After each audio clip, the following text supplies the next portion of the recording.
ఏ ఆగా ఎక్కడికి? గదే బాబు, పెద్ద సాని గలవనీకి వచ్చిన. పెద్ద సారు మీటింగ్లో ఉన్నాడు, అయిపోయినాక కలుతాడు. గీన్నే ఉండు. గట్లనే. బాబు నీకోసం దళిత ఎమ్మెల్యే వచ్చింది. ఫామ్ హౌస్ బయటనే వెయిట్ చేయమని చెప్పిన. కరెక్ట్గా చెప్పినవు రటిల్లు, గానే వెయిట్ చేయమని చెప్పు. నేను మీకు చూపిస్తున్న ప్లేస్ గద్దర్ కూర్చున్న ప్లేస్. దాదాపు 3 గంటలైన వెయిట్ చేసింది ఇక్కడ. 3 గంటల సేపు కేసీఆర్ అపాయింట్మెంట్ కోసం వెయిట్ చేసి. పెద్ద సార్ ఉన్నారా అమ్మ లోపల? పెద్ద సారు మీటింగ్లో ఉన్నాడు, ఆగు పిలుస్తారు. రంగుల జెండా గట్టి సింగమూలే గదిలినాడు మన రేవంతన్న.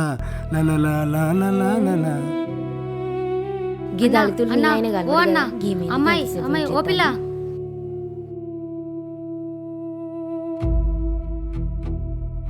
బాపు దళిత ఎమ్మెల్యే వచ్చి ఎండల 3 గంటలు వెయిట్ చేసి వెళ్ళిపోయింది బాపు.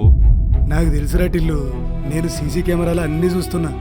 దళిత ఎమ్మెల్యేలు వస్తే మంత్రి పదవులు అడుగుతారు, అందుకే కలవకుండా పంపించిన. నువ్వు దళిత ముఖ్యమంత్రిని చేస్తా అని చేయలేదు కదా, వాస్తవం కదా అది.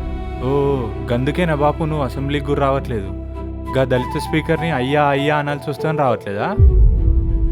దళిత స్పీకర్ వస్తే అసెంబ్లీలో మనం లేచి నిలబడాలి, అయ్యా అయ్యా అనాలి. దళితులను చిన్న చూపు చూసే చంద్రశేఖరరావు గారికి కనువిప్పు కలగాలి.